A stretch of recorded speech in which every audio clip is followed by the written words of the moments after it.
台湾每年的新生儿人数屡创新低，生育率更是长期稳坐全球倒数第一。什么？台湾的出生率居然是全世界最低？这并非危言耸听，而是残酷的现实。2024年，全台湾仅有约13万4千名婴儿诞生，同年却有超过20万人离世。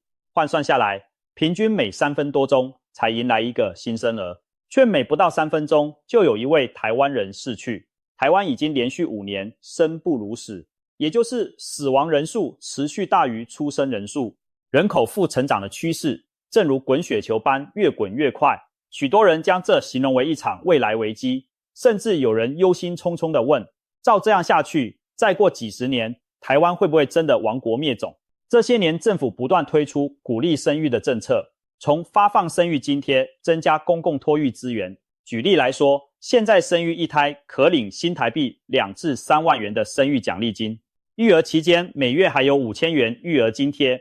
政府也增设公共托育中心，并补助托婴费用，鼓励企业提供育婴假和友善职场等等，希望减轻年轻父母的压力，到喊出0到6岁国家一起养的口号。然而成效呢？新生儿数字依然节节败退，一再刷新历史新低。就连传统被视为好命年的龙年，也就是民国13年，仍未能挽救颓势。2024年出生的龙宝宝数量不升反降，竟然比前一年的虎宝宝还更少。昔日人们寄望龙年带来生育潮，如今也无法扭转年轻世代不愿生子的趋势。问题真的只是年轻人嫌钱少、房价高，不敢生吗？经济压力的确是因素之一，但如果我们把目光只放在金钱层面，可能会错过更深层的真相。东亚不少国家都曾历经相似的经济困境，却未必像台湾这样跌入超低生育率的深渊。真正让台湾生育意愿崩盘的，是一场潜移默化的社会巨变，一场关乎择偶、婚姻、文化与性别角色的变革。许多政府专家口中避而不谈的，正是台湾女性在婚姻与生育观念上的彻底转变。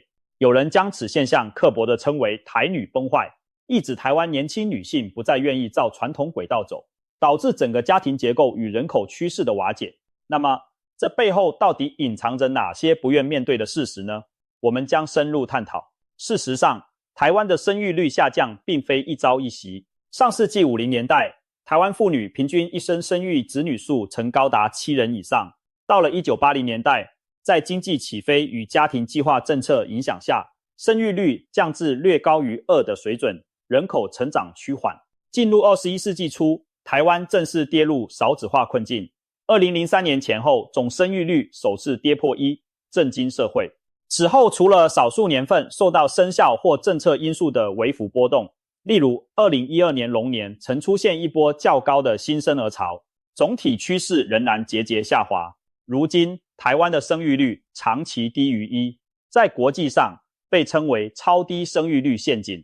换句话说，过去几十年，台湾经历了从鼓励节育到鼓励生育的戏剧性转变，而后者显然比前者困难得多。首先，我们从择偶市场的改变谈起。现代台湾年轻人真的是打从心底抗拒婚姻吗？调查显示，坚定宣称这辈子绝不结婚的人其实并不多。相反地，不少男女其实有成家生子的意愿，却迟迟遇不到理想的结婚对象。可以说，不是不想结，而是结不了。为何结婚难会成为普遍现象？原因要从台湾近年的择偶市场谈起。首先，女性受教育程度和经济独立性的提高，带来了择偶观的转变。如今，台湾女性受高等教育比例居亚洲前列，职场表现也毫不逊色于男性。既然自己有学识、有收入，婚姻对女性而言不再是谋求经济保障的必需品，而更像是追求情感与生活伙伴的选择题。因此，在选择伴侣时，现代女性往往希望男方在教育程度、事业成就上至少与自己相当。如果对方难以匹配自己的水平，宁可暂时单身也不将就。从统计上看，台湾高学历女性多在30岁以后才步入婚姻，印证了择偶上精挑细选、宁缺毋滥的态度。反观男性这边，则面临另一重挑战。传统观念仍期待男方作为家庭主要经济支柱，提供房子、车子等物质基础。然而，在高房价、高生活成本的年代，许多一般年轻男性即便努力工作，薪资成长依然赶不上房价飙涨的速度，买房几乎成了一个遥不可及的梦想。据统计，台北市的房价中位数已相当于家庭年收入的15倍以上，意味着一般双薪家庭不吃不喝15年才买得起房。如此沉重的负担，教人如何敢踏入婚姻？当没有房成为婚姻路上的绊脚石时，不少男性会产生挫败感，甚至主动放弃追求婚姻。更何况，有些女性确实将有房有车、经济稳定视为择偶的基本门槛，导致部分经济条件普通的男性在婚事上遭遇冷遇。在本地无法匹配的情况下，曾有不少台湾男性透过婚姻中介迎娶东南亚或中国大陆的女子为妻，以其解决终身大事。然而，跨国婚姻充满文化差异与适应挑战，并非万全之策。近年来，随着东南亚国家经济发展以及国际婚姻管道管制趋严，透过外籍新娘成家的现象已逐渐减少。换言之，婚配市场的僵局依然难以打破。这种高不成低不就的困境，使得大批适婚男女陷入单身状态。从数据来看，台湾的初婚年龄不断攀升，如今女性平均初婚年龄超过30岁，男性则约32岁，较10年前又明显延后。婚得晚，生得少，几乎成了必然的结果。不仅如此，还有相当一部分人最终干脆没结成婚，每年结婚登记的对数逐年下降，永久单身的人口在增加。由于多数台湾人仍认为不婚生子不符合社会常规，非婚生子女的比例长期不到 5%， 因此结不了婚也就意味着不生孩子。当越来越多年轻人选择单身或延后婚龄，少子化便成为难以逆转的连锁效应。一方面是不少年轻人内心向往爱情家庭，另一方面现实中却孤身一人。择偶市场的失灵，正是台湾生育率滑落的第一块多米诺骨牌。再来，让我们看看婚姻本身的风险因素。即便找到了对的人，走到结婚这一步时，许多情侣还是会犹豫，甚至打退堂鼓。现代婚姻对年轻人而言，仿佛变成一场高风险的赌局。试想，把两个人原本独立的人生捆绑在一起，要一起背房贷、养孩子、照顾彼此的父母，生活压力成倍增长。而更可怕的是，这份投入未必有好结果。台湾的离婚率在亚洲名列前茅。内政部统计显示，2023年有超过53000对夫妻离婚，平均不到10分钟就有一对劳燕分飞。有30%以上的婚姻撑不过5年就破局，凸显婚姻关系的脆弱。眼看长辈那代白头偕老的神话早已破灭，年轻世代对婚姻心存疑虑也就不难理解了。现实生活中，类似的案例比比皆是。小婷与丈夫结婚时曾山盟海誓，孰料短短3年便因琐事争吵不休，走上离婚之路。她身心俱疲地说，早知道如此，当初不如不结。这句话传开后，在他们朋友圈里引起震撼，原本打算论及婚嫁的几对情侣也不免心生动摇。社群网络上也充斥着对婚姻生活的吐槽，妻子抱怨丈夫不做家事，丈夫抱怨经济压力全落自己肩上，甚至婆媳问题、出轨新闻此起彼落。久而久之，婚姻在年轻人眼中不再是美好安定的象征，反而像是一场需要谨慎下注的冒险。对女性来说，婚姻的风险尤其令人生畏。一旦结婚生子，传统社会往往期望女性承担起相夫教子的角色。前面提到，许多女性婚后退出职场，就是为了照顾家庭。然而，离开工作意味着经济不再独立，长期与社会脱节，而家庭主妇的付出往往得不到等值回报。如果婚姻不幸解体，女性可能面临经济困顿、育儿压力，甚至成为单亲妈妈，独自抚养孩子，还有婆媳相处、家庭暴力等潜在阴影，都是女性在踏入婚姻前反复衡量的现实风险。与其赌上自己的人生去换一个未知的婚姻，不少女性宁愿保持现状，至少自由自在，掌控在手。对男性而言，婚姻也并非没有风险，除了先前说的经济重担，男性还担心婚后赚钱机器的角色会把自己压得喘不过气。一些男性害怕，一旦结婚，自己辛苦存下的财产可能会因为离婚而被分走一半，或者担心夫妻失和时，自己将在感情和金钱上双重受挫。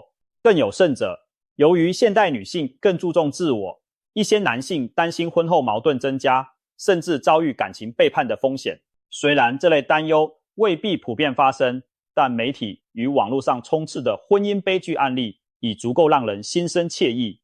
当不结婚看起来反而更安全、更轻松时，年轻人自然更倾向打消婚念。坊间流传一句戏谑：不婚不生，快乐一生。虽是调侃，却反映不少人的真实心理。单身生活固然少了婚姻的亲密与传宗接代的成就感，但也避开了可能的失望与灾难。与其把幸福赌在另一半身上，不如一个人也能过得很好。这种心态如今相当普遍，进一步削弱了台湾的结婚率，连带也拖垮了生育率。此外，整体文化氛围的转变也对生育意愿产生了深远影响。台湾社会对婚姻生子的态度在近几十年经历了巨变。上一辈常说男大当婚，女大当嫁，不孝有三，无后为大，把传宗接代视为天经地义。然而，这些观念在年轻世代身上渐渐失灵了。如今，如果有人选择不婚不生，周遭亲友或许还是会叹惋几句，但社会舆论已经相对宽容许多，不结婚生子不再被视作异类，而是个人选择的展现。现代社会甚至诞生了所谓一人经济的新潮流，一个人旅行，一个人看演唱会，一个人吃麻辣锅。这些过去被认为寂寞的行为，如今却颇受年轻人青睐。小坪数的单身公寓成为房地产市场的热门产品，一人份的餐点和单人卡拉 OK 包厢也在商机中应运而生。越来越多年轻人选择独居，将精力投入自我成长与兴趣爱好，而非经营传统家庭。独自生活不仅不再尴尬，甚至还成了一种时尚的生活态度。这种转变也让许多长辈大感错愕。在他们那个年代，无论贫富都得成家立业，生儿育女是天职。老一辈常感慨，我们当年再苦，孩子还不是养大了。然而那是过去经济起飞，物价房价相对低廉，大家庭可互相帮忙的时代。如今社会环境不同了，年轻人面对的挑战更复杂，价值观也早已改变。一些父母辈开始无奈接受现实，自己的子女也许一辈子不婚不生，他们既惋惜，却也不得不尊重孩子的选择。世代之间对家庭意义的认知出现了前所未有的落差。另一方面，单身与无子的生活在现代被赋予了不少正面价值。媒体与网络上也常讨论丁克族，也就是双薪无子家庭的现象。一个人可以活得多彩多姿，想追求事业就全力打拼，想旅游就背包走天涯，周末睡到自然醒，下班后自由安排兴趣嗜好，这些都是已婚为人父母者难以企及的自由。相形之下，育儿生活常被描绘得艰辛又压抑。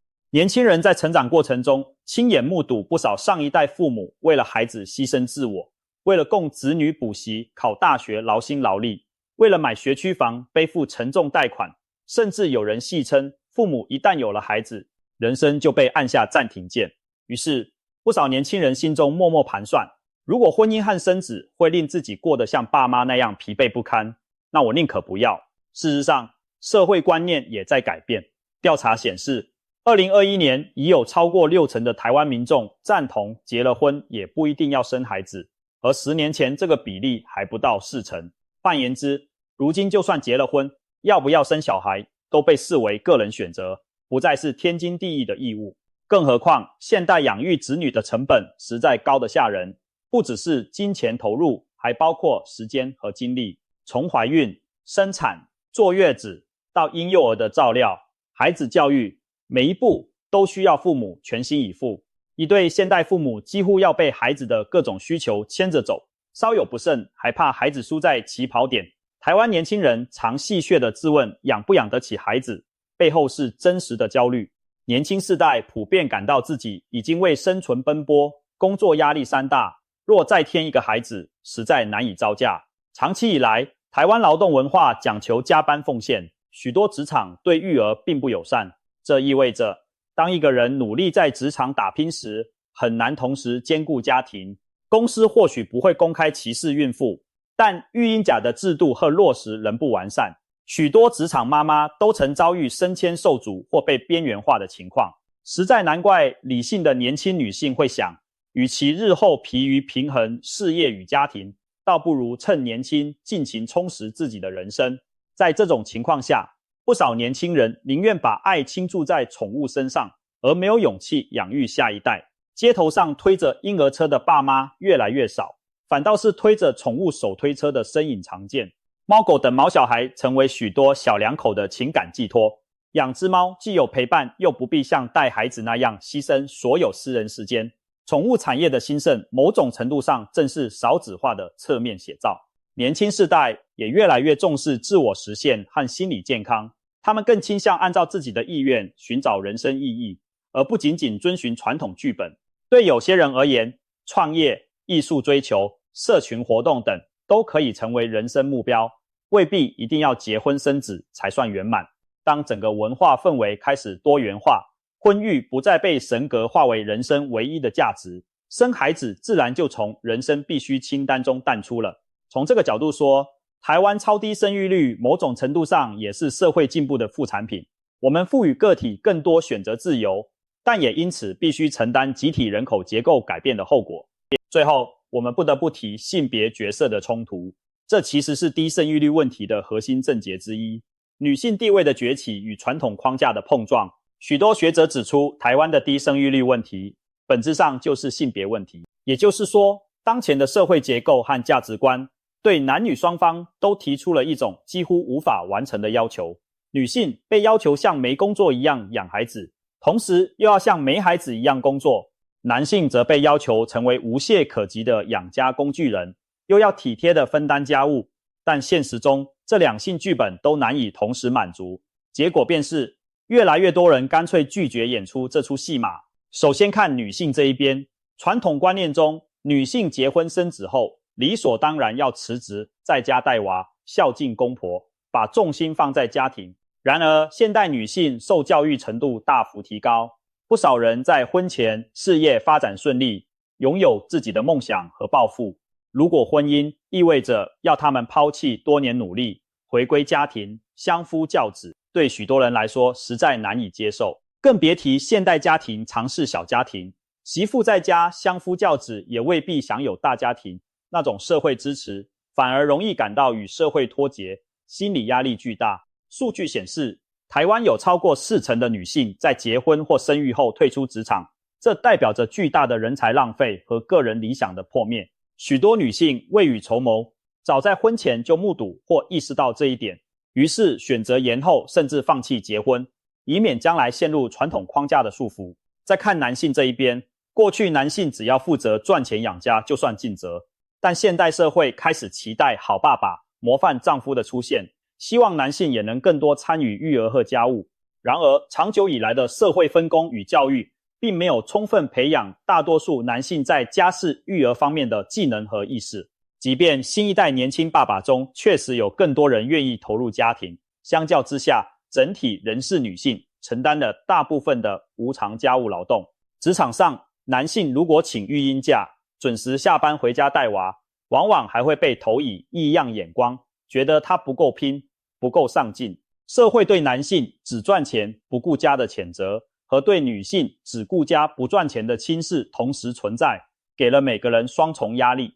男性觉得怎么做都不对，女性觉得付出永远得不到平等回报，长远下来，大家干脆都不想踏入这个泥淖了。在东亚各国中，类似的性别困境无处不在，这也是为何日本、南韩等地的生育率同样低迷。